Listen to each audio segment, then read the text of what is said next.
Hi there, welcome back to Marky RC. On this video we're going to be unboxing Tamiya's epic globeliner truck. So let's get on, see what you get in the box. As with Tamiya's bigger kits, laid out really nice. You get all the blister packs. Everything's like it was in the older style boxes when they first come out, Tamiya trucks, where everything was blister packed. So we get our two chassis rails. I have to measure them up to see what size they are. They look a little bit smaller than the King hauler. Got our wheel parts, bumpers, ends of the fuel tanks, exhaust stacks. They all vary slightly from model to model. Tamiya's all the chrome work on the different trucks. All our bracings, suspension pickup points. Pardon me. All made of that nice sort of pliable plastic. Then we've got our fuel tanks and fuel steps. The step side that goes on top of the fuel tank. All the lights for the top of the roof. Epic body. Same with all Tamiya's truck bodies. They do look really, really cool. I mean, the detail on them, even down to all the rivets, door handles and everything. I mean, you can paint these up to look absolutely stunning. Just a dead square box, but after reading online, it is one of the easiest trucks to get the, if you're using the sound system, the multi-function control unit. But I'm not sure if I'll be using that in this kit, but it does make it a lot easier putting all your stuff in, all your electronics. Bought an aftermarket bearing kit because I don't think these come with bearings, just for those dreadful bushes. We've also got all our gearbox housings and motor housing. Well, looks like a fake motor when it's so we've got the size of the gearboxes, quite well detailed. And then we've got our rear axles. They look quite stubby actually, compared to the other two trucks, if I remember rightly. Got the floor of the interior, where the seats mount, and the battery tray. Full interior in this truck. Get a dashboard, seats, the rear flap that holds goes onto the back to hide all the electronics and all the inside of the cab, and the fifth wheel sliding plate.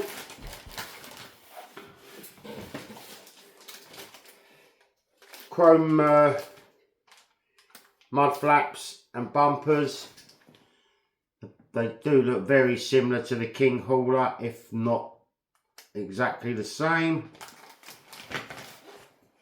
Then we've got, which I do think, it's a shame that Tamiya don't do it anymore, but blister packs.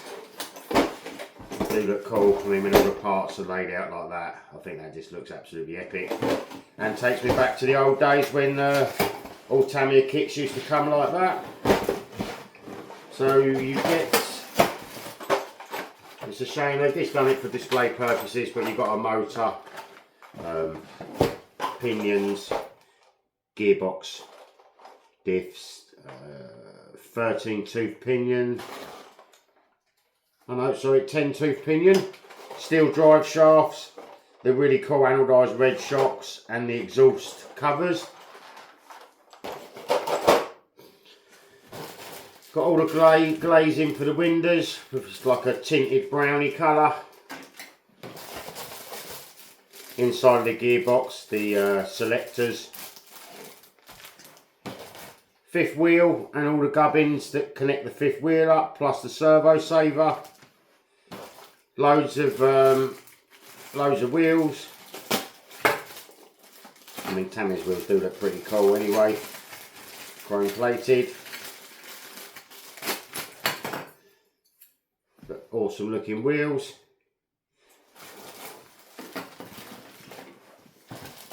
Got all our light covers, indicators, rear lights.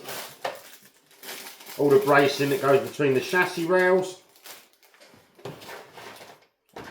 gearbox internals, front wheels have a slightly different, they're just bearing hubbed.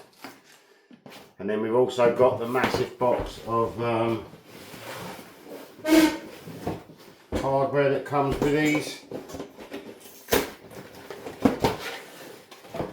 Pretty cool how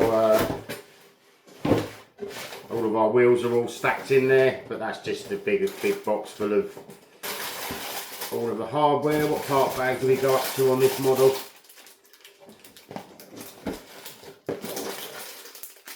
We've got part bag B, which is a load of screws and a load of step screws. Part bag C, looks like they've made a little alteration in the kit there. Part bag F, part bag D, part bag E,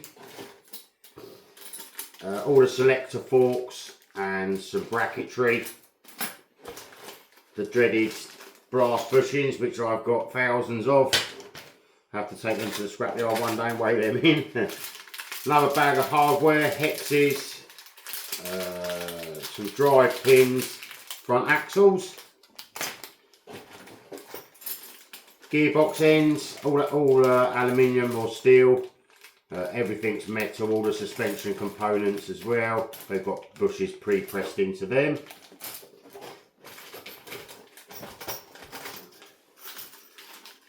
Load of chrome bars, I'm assuming they're for the grille or something along them lines.